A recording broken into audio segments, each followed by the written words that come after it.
Politics பேசுறான். Politics. நடிகர் விஜய் இன்றைக்கு பெரம்பூரில் வேட்புமனு தாக்கல் செய்துவிட்டு சென்னையில் இருக்கக்கூடிய 4 தொகுதிகள் பிளான் பண்ணாங்க. 2 தொகுதிக்கே டப்பா டான்ஸ் ஆடிடுச்சு, இதோட போதும் அப்படின்ட்டு திரும்பி போயிட்டார். கூட்டம் கூடுகிறது, பயங்கரமான அந்த அலை வருது பாத்தீங்களா, இந்த வண்டியை சுத்தி கரூர்ல சாவு விடும்போது இன்னைக்கும் கிட்டத்தட்ட அதே மாதிரி ஆக்கிட்டாங்க. நான் அப்பவே சொன்னேன், கூட்டம் என்பது 10,000 20,000 40,000ங்கிறதால ஸ்டாம்பேடு ஏற்படுவதில்லை. அதை விட பெரிய கூட்டம் வரக்கூடிய கள்ளழகர் எதிர் சேவையிலெல்லாம் எந்த இளவும் விழுவதில்லை. கட்டுப்பாடே இல்லாமல் விஜய் பாய்ந்து பிராண்டி போய் இந்த பர்ஃபியூம்னு ஒரு படம் இருக்கும், உலகத்திலேயே அதிக நறுமணம் கொண்ட எந்த மனிதனையும் சொக்கி விழ வைத்து விடக்கூடிய ஒரு பர்ஃபியூமை தயாரிக்கிறது அந்த படத்துடைய நாயகருடைய வேலை. அப்படி ஒன்றை தயாரித்து அவனே ஊத்திட்டு அது எப்படி இருக்கும்னா, அதை கிளைமேக்ஸ் டைம் படுத்தோம்னா அவனை அத்தனை பேரும் பாரிஸ் நகரத்தில் இருப்பவங்க எல்லாம் பிச்சு எலும்பா மாத்தி விட்டு போயிடுவாங்க. எவ்வளவு வெறியை அந்த பரிமள சுகந்தம் ஏற்படுத்தி இருந்தா அவங்க பிச்சுட்டு போவாங்க. இந்த மனநிலையில தான் விஜயை நோக்கி இதுங்க பாயுது. அது பாயறதுனாலதான் இப்படியான வேவ் வந்து உருவாகுது. சரி, இவன் எப்படி இளவ கூட்ட போறாங்கிறது தெரிஞ்சு போச்சு. இப்ப வந்து ஒப்பாரி வச்சுட்டு இருக்கானுங்க. தேர்தல் ஆணையம் வந்து ஸ்பெஷல் பாதுகாப்பு எங்களுக்கு கொடுக்கணும். எதுக்கு?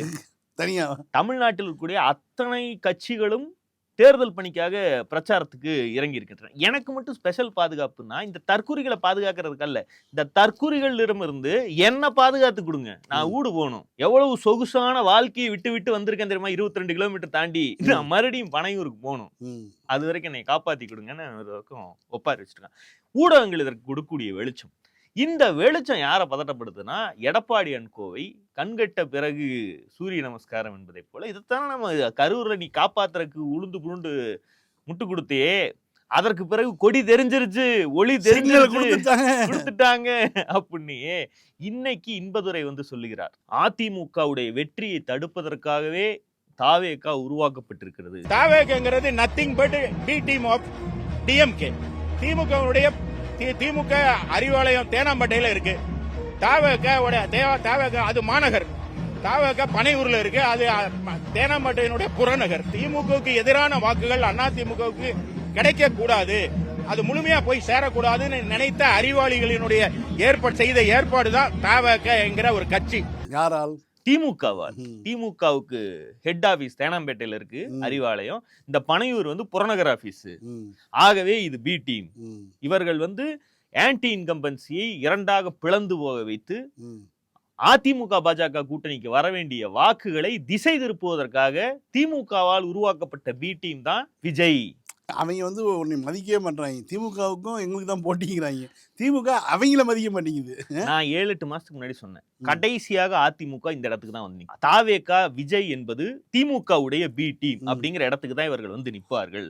ஏன்னா எங்களுக்கு வேற ஆப்ஷனே கிடையாது. இன்னைக்கு இந்த விஜய் செய்யக்கூடிய மீண்டும் மீண்டும் என்னத்த பேசுற, அப்படி திமுகவுக்கு தாவேகாவுக்கு தான் போட்டின்னு ஊர் ஊரா போய் பேசுற, இதற்கு கூட்டம் கூடுது. இந்த கூட்டம் எப்படி கூட்டுற அப்படின்னா, இவர் வந்து டிஜிபி ஆபீஸுக்கு கம்ப்ளைண்ட் கொடுக்க போகும்போது ஒரு நாய் சீந்தறது கிடையாது. இவர் கல்யாணம் வளகாப்பு நடிகைகளுடைய விழாக்கள் அதுக்கெல்லாம் போகும்போது எந்த கூட்டமும் கூடுவது கிடையாது. எங்க கூட்டம் கூடணும்னு அந்த குழு தீர்மானிக்குதோ, விஜய் சுற்றி இருப்பவர்கள் தீர்மானிக்கிறார்களோ அங்க கூட்டம் வருது. அது எப்படி வருதுன்னா, தகவல்களை இந்த தற்குறிகளுக்கு பரப்புகிறார்கள். இந்த நேரத்துல இங்க கூட்டம் கூடணும்னு சிக்னலை கொடுக்குறாங்க. அந்த சிக்னல் கொடுத்தா அது பாஞ்சு வந்துருது. சிக்னல் கொடுக்கலைன்னா அங்க யாருமே வருவதில்லை. ஒரே கூட்டம் தான். இப்ப சென்னை சுத்தி இருக்கக்கூடிய ஏரியாக்கள்ல இருந்து டீனேஜில் இருக்கக்கூடிய வெயில் மழையெல்லாம் பொருட்படுத்தாமல் மணிக்கணக்காக காத்திருக்க தயாராக இருக்கக்கூடிய வெறிபிடித்த ரசிகர் கூட்டத்தை ஆண்களாகட்டும் பெண்களாகட்டும் மொத்தமா 90% இதுங்க தான் வண்டிக்கு பின்னாடி அப்படியே நகர்றது. இந்த வண்டி எங்க போனாலும் கொளத்தூர்ல தொகுதியில பாயிண்ட் நிறுத்தினீங்கன்னா அதே கூட்டம் தான் அங்க நிற்கும். இது அப்படியே அந்த வண்டியோட நகர்ந்து போய் வில்லிவாக்கத்துக்கு போகும், அப்படியே அண்ணா நகருக்கு போகும். இதை வந்து ஒரு வழக்கமாகவே அவர் வைத்திருக்கிறார். இது கொடுக்கக்கூடிய ஊடக வெளிச்சமும் விஜயுடைய பேச்சை கேட்பதற்கு, விஜய் முகத்தை பார்ப்பதற்கு 2 நிமிஷத்தோடு பேச்சை முடித்து விட்டார் அப்படின்னு ஒருத்தன் போடுறான். இதுக்கு முன்னாடி அவர் என்ன ஒரு 7-8 மணி நேரம் பண்ணிட்டு இருந்தாரா? இப்பதான் குறைச்சிக்கிட்டாரா? ஏன் சும்மா விட்டினாலே 7 நிமிஷத்துக்கு மேல அவனால பேச முடியாதேடா. வழக்கமா 5 நிமிடம் பேசக்கூடியவர் 2 நிமிடத்தோடு முடித்துக் கொண்டார். கூட்டத்தை கட்டுப்படுத்த முடியல. இப்போ இந்த லைம் லைட்டை விஜய் தன்னுடைய ரசிகர்களை வைத்து, சினிமா கவர்ச்சியை வைத்து கூட்டி நடத்துகிற இந்த நாடகத்தை மீறி தமிழ்நாட்டில் திமுகவுக்கு எதிராக நான் தான் வலுவான சக்தி, திமுக ஆட்சி விட்டு இறங்கினால் நான் தான் முதலமைச்சராக போகிறேன், என்டிஏ உடைய ஆட்சி தான் அமைய போகிறது இரட்டை இலை தான் மலரப்போகிறதுன்னு சொல்லுவதற்கான வாய்ப்பு எங்க இருக்கு எடப்பாடி? இப்பதான் எங்களுக்கு வந்து யாரு த்ரெட்டு, எந்த கடையில இருந்து இளநிய கயிறு போட்டு உருவி வச்சிருக்காங்கிறது இப்ப நிதர்சனம் புரிவதால ஒரு இன்பதுரை இறக்கி விட்டு, இன்பதுரை சொல்லுகிறார் பி டீம் அப்படின்னு. இந்த பி டீம்ங்கிற கூறுபாடு உனக்கு இருக்கு, வாழ்த்துக்கள். இப்ப நீங்க எல்லாம் பொதுச் செயலாளரா இருக்கணும். இந்த அறிவு கூறுபாடு எடப்பாடி பழனிசாமிக்கு இல்லாதனாலதானே தெரிஞ்சிருச்சு, பார்த்துட்டேன் ஜோதிய பார்த்துட்டேன் அப்படின்னு சொன்னது எடப்பாடி பழனிசாமி. உங்களுக்கு வந்திருக்கக்கூடிய இந்த ஞானோதயம் காலங்கடந்த ஞானோதயமா கூட இருக்கட்டும், இப்பவாவது உங்களுக்கு வந்துச்சு, இது இன்னும் அவருக்கு வரலையே. அப்போ அதிமுக என்கிற கட்சியை இரும்பு கரத்துடன் நடத்தக்கூடிய பொதுச் செயலாளராக இருந்து நடத்தக்கூடிய தெரவுசு உங்களுக்கு இருக்கு, இன்பதுரைக்கு இருக்கு. அவருக்கு துன்பதுரைக்கு இல்ல. அதுக்கு அவங்க போற இதுல போய் மனு கொடுக்க போனா ஆபீசருடைய முகத்தை பாருங்க, எவ்வளவு மகிழ்ச்சி அவங்களுக்கு அப்படின்னு சொல்லி நம்மளும் திரும்ப திரும்ப அவரு, அதாவது இவர் முகத்தை பார்த்தா அந்த அம்மா மகிழ்ச்சி ஆயிடுச்சான். கடைசி வரைக்கும் பார்த்தா அந்த அம்மா அந்த பெட்டிஷன் ஒருத்தர் கொண்டு வந்து கொடுக்குறாரு, அவர் முகத்தை பார்க்கணுங்கிற அடிப்படை இது இருக்கு இல்லையா, அது கூட செய்யலாம். அம்மா பொண்டாட்டி விரட்டி விட்டு நான் இப்படி வந்தவங்க எல்லாம் பாக்குறது இல்லைன்னு முடியும். அதான் அது நியாயமா கூட இருக்கலாம்னு வச்சுக்கோங்களேன். ஆனா திரும்ப திரும்ப வந்து இதை சொல்லி இப்படிதான் பில்டப் ஏற்றிட்டு இருக்காங்களே தவிர அடிப்படையில் செய்ய வேண்டிய விஷயங்கள் எதுவும் செய்யறது இல்லை. கூட்டம் கூடுச்சு, இது வந்து காவல்துறை வந்து சரியா பாத்துக்கல, இந்த மாதிரியான குற்றச்சாட்டு, அபத்த குற்றச்சாட்டு தான் பண்ணிட்டு இருக்காங்க. ஆனா கண்டிஷனா அவங்க போற போக்கு பார்த்தா திரும்ப மனிதர்கள் தானே. ஒரு பொம்பளை சொல்லுது பாருங்க, பிள்ளைய விட்டுட்டு 6 மணி நேரம் வந்து நிக்கிற, இன்னும் வரமாட்டேங்கிறாரு. 4 மணி நேரம் நின்னுட்டு இருக்கோம், வருவாருன்ற ஒரு ஆசையில தான் 4 மணி நேரம் நிக்கிறோம். சரிங்களா, இப்ப திடீர்னு வந்துட்டு வரமாட்டாரு, அவருக்கு பர்மிஷன் கொடுக்கலன்றாங்க. 2 குழந்தைகளை விட்டுட்டு வந்து நிக்கிறோம். நாங்க 2 மணி நேரம் 3 மணி நேரமா காத்திருக்கோம். அண்ணா வராங்க, ஏமாத்தல, அவர் வரவிடாம பண்ணிருப்பாங்க. கேட்டா திமுக அரசு தடுத்து வைக்குது அப்படின்னா என்ன கட்டியா வச்சிருக்காங்க, பிடிச்சு பாண்டி மரத்துல கட்டி வச்சிருக்காங்க. போலீஸும் மனிதர்கள் தாங்க. எப்படிங்க இந்த கட்டுக்கடங்காத கூட்டத்தை டிரான்ஸ்ஃபார்மர்ல ஏறாங்க தலைவா, டிரான்ஸ்ஃபார்மர்ல ஏறினா என்ன ஆகுங்கிறது. ரயில்வே ஸ்டேஷன்ல ரயில் ரோட்ல இவர் வந்து போராட்டம் நடத்தணும், எல்லாம் கம்பி மேல ஏறி ஹை வோல்டேஜ்ல புடிச்சு பக்கத்துல போனாலே இழுத்துக்கும்ல, அந்த பவர்ல போட்டு தான் மாட்டிருக்கு. மற்றொரு பக்கம் அதிமுக கூட்டணியில் திருவிக நகர் தொகுதியில் பொற்கொடி ஆம்ஸ்ட்ராங் வந்து கேண்டிடேட்டாக அறிவிக்கப்படுவதாக இருப்பதாக ஒரு வாரத்துக்கு முன்பாகவே தகவல்கள்லாம் கசிய தொடங்கின. நேற்றைக்கு உண்மையிலேயே அறிவித்துவிட்டார் எடப்பாடி பழனிசாமி. இரட்டை இலை சின்னத்தில் பொற்கொடி போட்டியிடவிருக்கிறார் என்டிஏ கூட்டணியில். அந்த அம்மாவும் வெளியே வந்து சொல்லிட்டாங்க, என்டிஏ உடைய தலைவர்கள்லாம் என்னுடைய கணவருடைய கொலைக்கு நியாயம் கேட்டு கூடவே நின்றுருக்காங்க, பிஜேபி உட்பட. என்டிஏன்னு அந்த அம்மா சொல்றாங்க. அதனால நான் வந்து இது ஒரு நேச்சுரல் அலையன்ஸ் தான், நான் இங்க வந்து பெருவாரியான வாக்கு வித்தியாசத்தில் அமோகமாக வெற்றி பெறுவேன் அந்த அம்மா சொல்லிட்டு போயிடுறாங்க. எடப்பாடி போனாரா வீட்டுக்கு, ஆம்ஸ்ட்ராங் வீட்டுக்கு? ஆம்ஸ்ட்ராங் இறந்த போது இல்ல, இந்த அம்மா தான் எடப்பாடி வீட்டுக்கு நேற்று போயிருக்காங்க. கொல்லப்பட்ட போது போனவர் வந்து முதலமைச்சர் தான் போனாரு. அப்புறம் எதுக்கு இந்த அம்மா இந்த மாதிரி முடிவு எடுக்கிறாங்கன்னு தெரியல. இன்னொரு விஷயம், அவங்க வந்து சொல்லக்கூடிய இந்த பாஜக என்டிஏ தான் எங்களுக்கு ஆதரவாக இருந்துச்சுன்னா, இந்த குற்றச்சாட்டில் கைது செய்யப்பட்டிருக்கக்கூடிய ஆட்கள், அவருடைய கணவருக்கு கொலை செய்யப்பட்ட விவகாரத்தில் கைது செய்யப்படக்கூடிய ஆட்கள் வந்து பாஜக மாநில பொறுப்புலாம் இருக்கக்கூடிய ஆட்கள், அஞ்சலை அதிமுக இருக்கக்கூடிய ஆட்கள், இவங்க தான் கைதாக இருக்காங்க. காங்கிரஸ்ல இருக்கக்கூடிய ஒரு வக்கீல் இவங்க தான் கைதாக இருக்காங்க. அப்படி இருக்கும்போது இவங்க எப்படி வந்து இந்த இதை சொல்றாங்கன்னே தெரியல.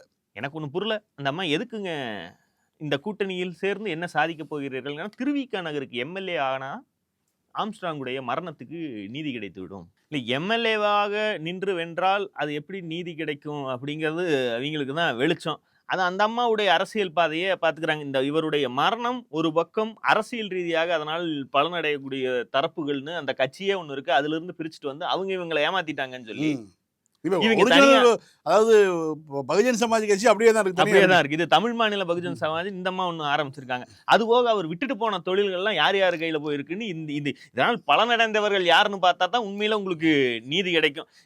பாஜகவோடு சேர்ந்து நீங்க நீதி கிடைக்கணும்னு போராடுறீங்க, அதுக்கு வாழ்த்துக்கள். அது ஒரு பக்கம் இருக்கட்டும், அது அந்த அம்மாவுடைய அரசியல் வாழ்க்கை, அதை அவங்க நடத்திக்கிறாங்க. நேற்றைக்கு ரஞ்சித் அதற்கு வாழ்த்து தெரிவித்து அவங்க அப்பவே சொன்னார், பகுஜன் சமாஜ் கட்சி சார்பில் அக்கா நிப்பாங்க, அவங்க எந்த தொகுதியில் நின்னாலும் வெற்றி பெற வைக்க வேண்டியது தலித்துகளுடைய கடமை, அதை நம்ம செய்து காட்டுவோம், நாம யாருன்னு காட்டுவோம்லாம் முழங்கி இருந்தார். அந்த சமயத்தில் அவர்கள் கொதிப்போடு எல்லா விஷயத்தையும் அணுகிட்டு இருந்தாங்க. சரின்னு, அது ஒன்றும் பெரிய பிரச்சனை கிடையாது. இன்றைக்கு பாஜக கூட்டணியில் என்டிஏ கூட்டணியுடைய வேட்பாளராக இந்த அம்மா நிற்க போகிறார்கள்.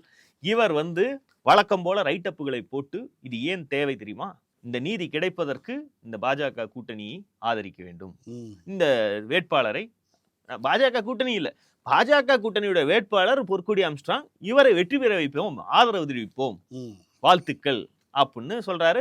அவரை ஆதரிக்கக்கூடிய ரஞ்சித்தை தொடர்ச்சியாக ஆதரிக்கக்கூடியவர்கள் பல பேர் அதிருப்தி அடைந்து இது அம்பேத்கரை அரசியலே கிடையாது, எந்த கட்சியில் வேணுமானாலும் போய் சேர்ந்து வெற்றியை பெற்று விடலாம், அதிகாரத்தை சுவைத்து விடலாம்னா அது அம்பேத்கரி அரசியல் கிடையாது. காலகாலமாக ஜெயலலிதாவையும் அதிமுகவை ஆதரித்து கொண்டிருந்த இந்திய குடியரசு கட்சி சேக்கு தமிழரசு இன்னைக்கு திமுக ஆதரிச்சுட்டு போயிட்டாரு. இந்த தேர்தலில் அவருக்கு விலகினதே கிடையாது. அதிமுக விட்டு கூட்டணியை விட்டு எந்த சூழ்நிலையும் அவர் விலகினது கிடையாது. அப்படியேப்பட்ட ராவணா பாண்டியன் கூட விலகுவாரு, இவர் விலகினது கிடையாது. அந்த அளவுக்கான ஒரு அம்பேத்கரிஸ்ட் அவர். அம்பேத்கருடைய தொடங்கிய கட்சியை கையில் வச்சிருக்கக்கூடியவர். அவரே திமுக ஆதரவு வச்சுட்டு போயிட்டாரு. ஆனால் இவர் பார்த்தீங்கன்னா ஒரு இவ்வளோ பெரிய ரைட்டப்பை போட்டு அதுவும் அதிமுகவுக்கும் பாஜக கூட்டணியை வெற்றி பெற செய்வோம்னு சொல்லி பேசுறாரு. அவரை ஆதரிக்கக்கூடிய பல பேர் இது தவறுனா நீங்க மட்டும் தப்பா இருக்குதுன்னா நீங்க பண்ற வேலைக்கு நீங்க கடைசி வரைக்கும் பழி சுமக்க போறது இல்லை, உங்களை ஆதரித்ததற்காக நாங்களும் இந்த பழியை இக்கட்டான நிலைக்கு கொண்டு விடுறீங்க அப்படின்லாம் சொல்றாங்க. நாம் தொடர்ச்சியாக பேசி வருவதுதான். ரஞ்சித் என்பவர் சுவாரஸ்யமான ஒரு நல்ல திரைப்பட இயக்குனர். இது ஒரு பார்ட். இது இருக்குங்கிற காரணத்துக்காக எல்லாத்த விடவும் மிகச்சிறந்த சினிமா இயக்குனர், திரைக்கதையாசிரியர், நடிகர் கமலஹாசன் தான். அவருக்கு அப்படியே அதே திறமை அரசியல் இருக்கும்னு நீங்க எதிர்பார்த்தீங்கன்னா அது எப்படி இருக்குமோ அது மாதிரியானதான் இது. சிறப்பா சினிமா எடுக்கிறாருங்கிறதுக்காக அவர் சொல்லுவது எல்லாம் அதே அளவு தீர்க்கத்தோடு இருக்குங்கிறது பொருள் இல்லை. பொதுவாகவே பூவை ஜெகன்மூர்த்தி ஆகட்டும், பொற்கொடி ஆகட்டும், அவர்களுடைய வெற்றிக்காக ஆதரவு தெரிவிப்பது என்பது ரஞ்சித்துடைய தனிப்பட்ட உரிமை. அதற்கான நியாயங்கள் அவருக்கு இருக்கலாம். வாக்கரசியல் சமரசங்களுக்காக இப்ப தேவர் சிலைக்கு மாலையை போடுறாங்க, ஆண்ட சாதிகளுடைய அரசியல் முகங்களாக இருக்கக்கூடிய சின்ன சின்ன கட்சிகளோடு இணைந்து கூட்டணி அமைத்து போட்டியிடுகிறார்கள். இது மாதிரியான காரணங்களை வைத்து மெயின் ஸ்ட்ரீம் அரசியல் கட்சிகளை, திமுகவை மட்டும் குறிப்பாக நீங்க விமர்சிப்பதற்கான யோக்கியதை நமக்கு இருக்கிறதா அப்படிங்கறத மட்டும் நீங்க ஃபியூச்சர்ல எண்ணி பார்க்க வேண்டிய தேவை இருக்குது. அதாவது ஓட்டு வாங்க தேவையே இல்லாத நீங்களே சொந்த சாதி என்று வந்துவிட்டால் அம்பேத்கரிய அரசியலை அல்பத்தனமாக சமரசம் செய்து கொண்டு இது மாதிரியான இடத்துக்கு ஆதரிக்கக்கூடிய இந்த காம்ப்ரமைஸ, இந்த சமரசங்களை எந்த ஓட்டுக்கு போய் நீ யார்கிட்டயுமே நிக்க வேண்டிய தேவையில்லை, நீங்களே செய்கிறீர்கள் என்றால் ஒரு அரசியல்ல எல்லா சாதியினரும், சமூகத்துடைய எல்லா தரப்பினருடைய வாக்குகளையும் குறிவைத்து செயல்பட்டால்தான் அதில் பாதியாவது வாங்கி ஆட்சி அதிகாரத்தை கைப்பற்ற முடியுங்கிற நிலையில் இருக்கக்கூடிய திமுகவாகட்டும், விசிகாவாகட்டும், இந்த மதச்சார்பற்ற முற்போக்கு கூட்டணியில் இருக்கக்கூடிய எந்த கட்சியை வேணாலும் எடுத்துங்க, இவர்களுடைய வாக்கரசியல் சமரசங்களை நீங்க நொட்ட சொல்றீங்களே, ஓட்டே கேட்க தேவையில்லாத நீங்க என்ன காரணத்துக்காக இந்த சமரசங்களை செய்து கொள்கிறீர்கள்? நீங்கள் செய்து கொள்வதற்கான நியாயங்கள் உங்ககிட்ட இருந்துச்சுன்னா எல்லாருடைய வாக்குகளையும் வாங்கித்தான் வெல்ல வேண்டும்ங்கிற நிலைமை இருக்கக்கூடிய இந்த பல வருடங்களாக 3/4 நூற்றாண்டாக பயணிக்கக்கூடிய அரசியல் களத்தில் இருக்கக்கூடிய கட்சிகளுக்கு அந்த சமரசங்களுக்கான தேவை இருக்காதா? அப்படி இந்த கேள்வி இவரை விமர்சிப்பதற்காக இல்ல, நீங்க உங்களையே கேட்டுக்கொள்ளுங்க. இல்ல, ஒரு எம்பிசிகளுக்காக ஒருத்தர் கட்சியை வச்சு நடத்துறாரு, அவர் திமுக கூட்டணியில் சேர்ந்திருக்காரு, அவரை தான் சொல்றாங்க அவர் RSSக்கு ஆதரவாளர் அப்படின்னு சொல்லி சொல்றாங்க. அதை தானே குற்றச்சாட்டை சொல்றாங்க. இவரை நம்ம விமர்சனம் பண்ணும்போது அவரை சொல்றாங்க. அவர் தன்னை வெளிப்படையாக சொல்லியிருக்கிறாரு. இப்போ இருக்காரான்னு தெரியல. இப்போ திமுக கூட்டணியை ஏற்றுக்கொண்டு திராவிட மாடல் அரசு ஆட்சி அமைப்போம்னு சொல்லிட்டு வந்துட்டாரு. அங்கேருந்து வந்துட்டார்ல, நீ என்ன பண்ணிட்டீங்க? நீங்க இங்கே இருந்தீங்கல்ல, நீங்க ஒரு நல்ல இடத்துல தான் இருக்கேன்னு சொன்னீங்க. நாங்கள் திராவிட மாடலுக்கு மாற்றாக ஒரு அம்பேத்கரிய மாடல் கொண்டு வரணும்னு சொல்றீங்கல்ல, நீங்க என்ன பண்றீங்க? கடைசியில் நீ இது போய் பிஜேபி மாடலுக்கு போய் நீங்க நிற்கிறீங்க, அதுக்கு ஆதரவு கொடுக்குறீங்க, என்டிஏ கூட்டணிக்கு ஆதரவு கொடுத்து நீங்க பேசி வச்சிருக்கீங்க. அப்போ உங்களுடைய இது என்ன, கருத்தியல் என்ன மாறுறது? அடிப்படையில் ஒண்ணுதாங்க. ராமதாஸ் பல வருடங்களாக சொல்லி வரக்கூடிய அரசியல் என்பது என்ன? தமிழ்நாட்டிலேயே அதிக எண்ணிக்கையில் இருக்கக்கூடிய சாதி எங்களுடைய சாதி. ஆனால் எங்கள் சமூகத்தை ஓட்டை மட்டும் வாங்கி எங்கள் சமூகத்துக்காகவே நடத்தக்கூடிய கட்சி நடத்தக்கூடிய என்னால் முதலமைச்சர் ஆக முடியவில்லை. 1 கோடி பேர் எங்க சாதியே இருக்கோம், நாங்களே எலெக்ஷன் வச்சு எங்களை மட்டுமே எங்க சாதிக்காரங்க வாக்களித்தாலே நான் முதலமைச்சர் ஆயிடுவேன். இதனுடைய மற்றொரு பக்கம்தான் பாரஞ்சித் போன்றவர்கள் எதிர்பார்ப்பது. தலித்துகள், குறிப்பாக அவர் சொல்ற அவருடைய சாதியை சேர்ந்தவர்கள் கிட்டத்தட்ட அதே எண்ணிக்கையில 90-95 லட்சம் பேர் இருப்பாங்க. இன்னைக்கு சாதிவாரி கணக்கெடுப்பு எடுத்தா 2 சாதிக்குமான எண்ணிக்கை வேறுபாடுங்கிறது சில லட்சங்கள் தான் இருக்கும். அப்போ இதே கணக்கு அவர்களுக்கும் இருக்குது. நம் சாதிக்காரர்கள் மட்டுமே வாக்களித்தாலே நம்மால் ஆட்சி அதிகாரத்தை பிடித்து விட முடியுமே. நாம் எதற்காக ஓரிரு சீட்டுகளுக்கு, பூவை ஜெகன்மூர்த்திக்கெல்லாம் அந்த ஒரு சீட்டு கூட கொடுப்பாங்களான்னு தெரியல, அந்த நிலைமைக்கு தவிக்க விட்டு கொடுக்கக்கூடிய இடத்துக்கு நாம ஏன் போகணும்? நம்ம யாரையும் நம்பி இல்லாம நாமளே அதிகாரத்தை கைப்பற்றி விடலாமேன்னு அடிப்படையில் இவங்க 2 பேத்துக்கும் ஒரே எண்ணம் தான். ஆனா அரசியல் அப்படி இயங்குதா? அரசியல் அப்படி இயங்குவதில்லை. அந்த சாதி மக்களை சாதியாக திரள்வோம் வா என்று ராமதாஸ் அழைத்தாலும் சரி, பாரஞ்சித் அழைத்தாலும் சரி, போய் நிற்கக்கூடிய விழுக்காடுங்கிறது சொற்பமா தான் இருக்கு. அவருடைய முதல் பிரையாரிட்டியா என்ன இருக்கு? அதிகபட்ச வாக்கு அவங்க பாமக ஒன்றுபட்ட பாமக வாங்கினதே வந்து 6%. 6%. அப்ப வன்னியர்களுடைய பிரதான ஃபர்ஸ்ட் சாய்ஸ் எதுவா இருக்குன்னா தமிழ்நாட்டுல திமுக இருக்கு, இரண்டாவது அதிமுக இருக்கு, மூன்றாவது நீங்கள் இருந்தீர்கள். தேமுதிக என்கிற ஒரு கட்சி வரும்போது அது மூணா நானாங்க டவுட் வர அளவுக்கு. அப்போ அந்த மக்கள் மத்தியில எந்த ஆதிக்க சாதியாகட்டும் ஒடுக்கப்பட்ட சாதியாகட்டும் ஒரு சாதி ரீதியாக திரள்வோம்னா அதுக்கு பெரிய இன்ட்ரெஸ்டே அந்த மக்களே தமிழ்நாட்டில் கிடையாது. இது வந்து சாதிக்கு எதிரான மனநிலையெல்லாம் கிடையாது. மக்களுக்கு ஒரு அச்ச உணர்வு இருக்கு. ஒரு கேஸ்ட் நியூட்ரல் லீடர் வேணும். அந்த லீடருடைய சாதிங்கிறது மிகவும் மைனாரிட்டி சாதியா அவர்கள் ஆதிக்கம் செலுத்தக்கூடிய நிலைமையில அவங்க மட்டும் ஓட்டு போட்டாலே ஜெயிக்கிற நிலைமையில இருக்கக்கூடாது. நீங்க தமிழ்நாட்டில் இருக்கக்கூடிய கலைஞராகட்டும், அண்ணாவாகட்டும், எம்ஜிஆர் ஆகட்டும், ஈவன் ஜெயலலிதா ஆகட்டும், இவர்களை எல்லாம் வந்து அவங்க கேஸ்ட் நியூட்ரலா பாக்குறாங்க. இந்த கேஸ்ட் நியூட்ரல் லீடர்கள் தலைமையில ஒரு ஆட்சி அமைகிறது என்றால் அந்த ஆட்சி தமிழ்நாட்டில் இருக்கக்கூடிய எல்லா சாதிகளுக்கும் ஒரு ஒப்பந்தத்தை உருவாக்கு, ஒவ்வொருவருக்கும் ஒரு லிமிட்டை வந்து அது வரைஞ்சு வைக்குது. ஆண்டாண்டு காலமா ஒரு ஒப்பந்தத்தின் அடிப்படையில தானே அரசுகள் என்னென்ன சமரசங்களை செய்து கொண்டதோ அதே சமரசங்களை வாக்கரசியலையும் செய்து கொள்வதற்கான ஒரு ஏற்பாடாகத்தான் இது நடக்குது. இது வந்து சாதியை ஒழிக்கிறக்காக அவங்க பண்ணல. எந்த ஒரு பெரிய சாதியினர் தன்னை சாதியுடைய பிரதிநிதியாக இருந்து ஆண்டாலும் அது அவர்களுக்கு மட்டும் ஃபேவரா போயிருமோங்கிற அச்ச உணர்வு தமிழ்நாட்டில் இருக்கக்கூடிய எல்லா சாதியினருக்கு இருக்கு. அதனால இவங்க வந்து கேஸ்ட் நியூட்ரல் லீடர்களை தேடுறாங்க.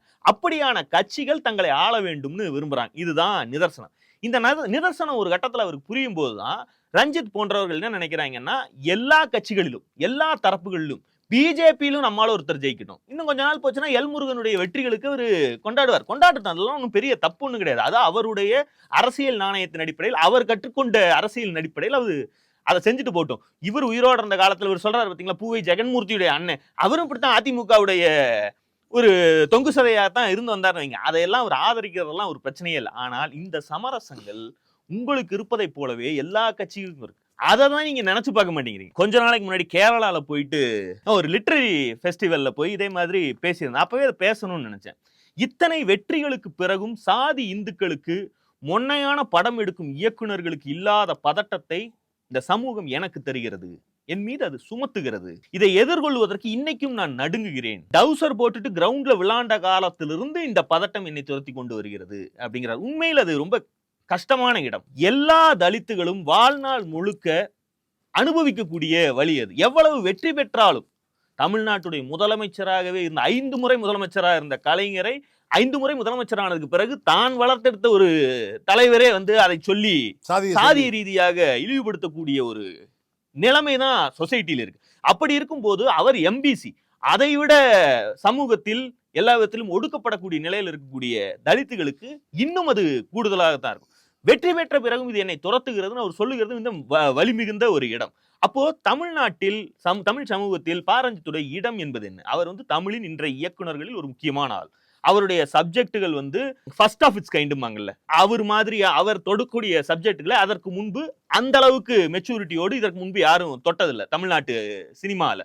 அவர் உருவாக்கக்கூடிய நிறுவனங்களுக்கு பாருங்க, நீலம் மாதிரி மக்கள் இசை மாதிரி இதெல்லாம் யாரும் சொந்த காசை போட்டு இதற்கு முன்பு செய்ததில்லை.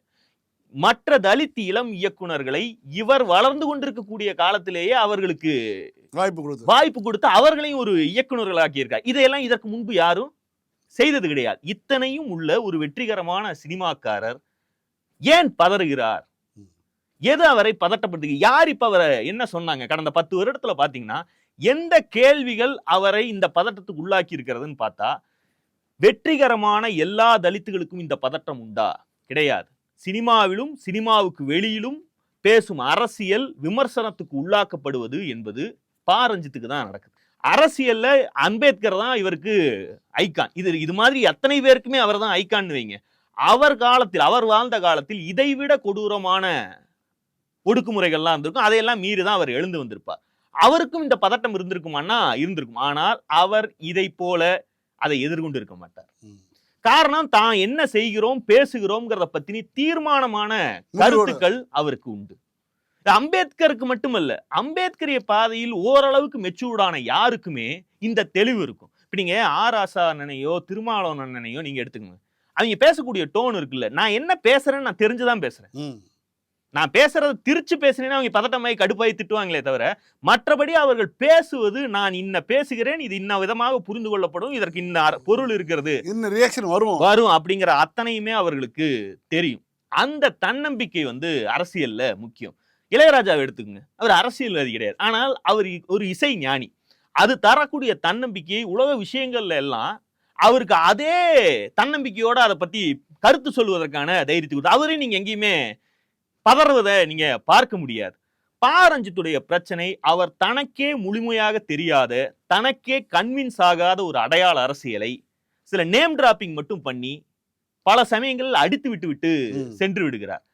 இவருக்கு பூவை ஜெகன்மூர்த்திக்கும் ஆம்ஸ்ட்ராங்குக்கும் திருமாவளவனுக்குமான வேறுபாட்டை உணரக்கூடிய பார்வை அவருக்கு இல்லை. அதுதான் பிரச்சனை. அவர் மூணையும் ஒரே விதமா பாக்குறார். இல்லை, ஆம்ஸ்ட்ராங் வேறு, பூவை ஜெகன்மூர்த்தியுடைய இடம் வேறு, திருமாவளவனுடைய இடம் வேறு, ஆராசானனுடைய இடம் வேறு. இதுக்கு இடையில இருக்கக்கூடிய வேறுபாட்டை புரிந்து கொள்வதற்கே அவர் தயாராக இருப்பதில்லை. அல்லது அவர் அப்படி உணர்கிறாருங்கிறத என்னால நம்ப முடியல. அதை எங்கேயுமே அவரு காட்டல. அதாவது அம்பேத்கருடைய ஏதாவது ஒரு எழுத்தையோ அல்லது பேச்சையோ வெறுமனே அவர் பேரை சொல்லி அவரை புத்தரா சித்தரா உருவகிப்பதை தாண்டி இதுவரைக்கும் பாரஞ்சித் ஏதாவது ஒரு கட்டுரையில் இருக்கக்கூடிய பொருளை வைத்து பேசி நாம் பார்த்ததே கிடையாது. பாபாசாஹேப்பே சொல்லிட்டாரு, அவர் அதே சொல்லிட்டாருன்னு அவர் பேரை தான் சொல்லுவாரே தவிர சொன்ன மேட்டரை இன்றைய அரசியலோடு பொருத்தி பார்த்து அவர் விரிவா எங்கேயும் பேசியே நான் பார்த்ததே கிடையாது. அப்போ பாரஞ்சித் பணம் புரளக்கூடிய ஒரு தொழில் கைவரப்பெற்ற ஒரு கலைஞர்.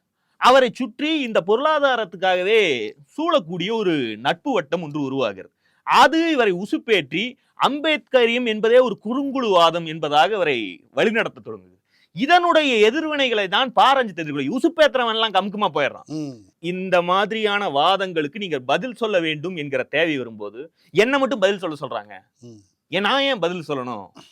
அப்போ கேட்கக்கூடிய ஆட்கள் இப்ப சங்கிகள் பாரஞ்சித்தை கடிச்சா அவங்களை இவரால் எளிமையா எதிர்கொண்டுற முடியுது. முற்போக்கு தரப்பில் இருந்தே இப்ப கம்யூனிஸ்டுகள், திராவிட இயக்க ஆதரவாளர்கள் போன்றவர்கள்லாம் எதிர்கருத்து வைக்கும் போது என்ன முற்போக்கு தரப்புல இருந்தே எதிர்த்து கேள்வி கேட்கறாங்க, என்ன வேட்டையாடுறாங்க, என்ன கார்னர் பண்றாங்க அப்படின்னு அவரு பதட்டம் அடைகிறார். அவர் சங்கிகளால பதட்டம் அடைகிறது இல்லை, முற்போக்காளர்களுடைய கேள்வி அவரை பதட்டப்படுத்துது. இந்த கேள்வி வரக்கூடிய இடத்துக்கு இவரை இட்டு சென்றவர்கள்லாம் அதுக்கு பதில் சொல்றது இல்லை, அவங்க உசுப்பேத்திட்டு நைஸா நகர்ந்து போயிடுறாங்க. சோ பாரஞ்சித் தலித் வாய்ஸ்களில் தனக்கு கிடைக்கக்கூடிய இந்த வெளிச்சத்துக்கு காரணம் பணம் என்பதையும் சினிமா உலகம் உருவாக்கக்கூடிய புகழ் என்பதையும் அவர் முதல்ல உணரும். அவர் சொல்லக்கூடிய கருத்து மிக தீர்க்கமா இருக்குங்கிறதுக்காக இந்த வெளிச்சம் கிடைப்பதில்லை. சினிமாவில் அவர் வெற்றிகரமாக இருக்கிறார் என்பதற்காக அது கிடைக்குது. தன்னுடைய பதிப்பகத்தில் வெளியாகக்கூடிய தலித் எழுத்தாளர்களுடைய நூல்களையாவது அவர் முழுமையாக வாசித்து உணர வேண்டும். தமிழ்நாட்டில் எல்லா அரசியல்வாதிகளும் இந்த ஞானத்தோடு தான் பேசுகிறார்களா? ஏன் ரஞ்சித்துடைய அறிவுடைய போதாமையை மட்டும் பேசுறீங்க அப்படிங்கிற ஒரு கேள்வி வந்துச்சுன்னா உண்மையில தமிழ்நாட்டின் முதலமைச்சர் தன்னுடைய கட்சியின் அரசியல் கொள்கைங்கிற லெவல்ல தான் அவர் பேசுறார். அதை தாண்டி கலைஞருடைய இடத்தை கூட அவர் பாவனை செய்வது கிடையாது. இன்னும் சொல்ல போனா அவரை போல எனக்கு பேச தெரியாதுங்கிறத வெளிப்படையா ஒப்புக்கொள்கிறார்.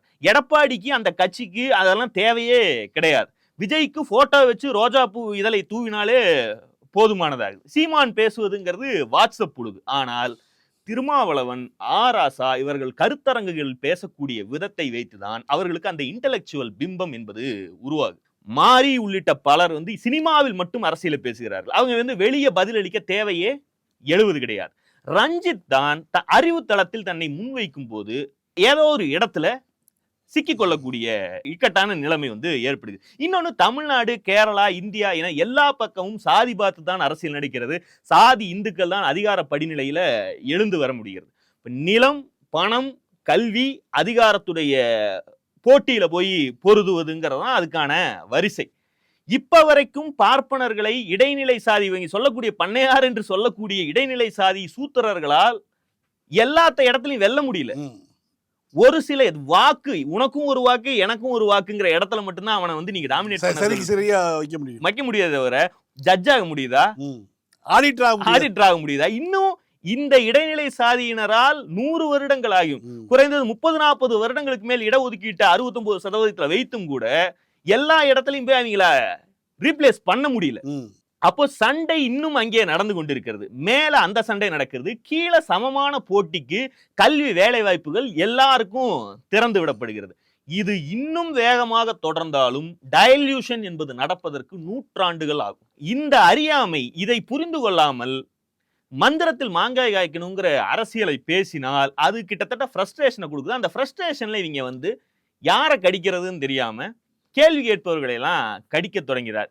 அவருடைய எண்ணம் இவ்வளவுதான். இவருக்கு என்ன தெரியுங்கிறத நீங்க முதல்ல புரிஞ்சுக்கிட்டீங்கன்னா இவருடைய செயல்பாடுகளுக்கு கோபம்லாம் படுவதற்கு காரணம். தேவையே இல்லாமல் அவருக்கு ஒரு இமேஜை கொடுத்துட்டு நீங்க போய் இப்படி பண்ணலாமான்னு கேட்டா அவர் ஆரம்பத்துல இருந்தே இப்படிதான்டா இருக்காப்ல, நீங்களா தான் நினைச்சுக்கிறீங்க. அவரு வந்து அவர் ஒரு நவயுக அம்பேத்கர் இமேஜுக்கு அவரை கொண்டு வர்றது காரணம் வந்ததே நீங்க தான். இப்ப வந்துட்டு அதை ஃபுல்ஃபில் பண்ண மாட்டேங்கிறீங்க. அவரை போய் கடிச்சா தவறுகள் செய்யும் போது விமர்சனங்கள் எழும்போது ஆளுக்கு முதல்ல வந்து முட்டு கொடுத்துட்டு அவருக்காக பேச ஆரம்பிச்சது நீங்க தான். இன்னைக்கு அவர் பொதுவெளியில் அம்பலப்பட்டவுடன் உங்களால வந்து நீங்க என்ன பண்றதுன்னு தெரிய முடியல. அவரை கை கழுவுறீங்க. மீண்டும் சந்திப்போம். லைக் பண்ணுங்க, ஷேர் பண்ணுங்க, சப்ஸ்கிரைப் பண்ணுங்க, கமெண்ட் பண்ணுங்க. பை. பாலிடிக்ஸ் பேசுறான். பாலிடிக்ஸ்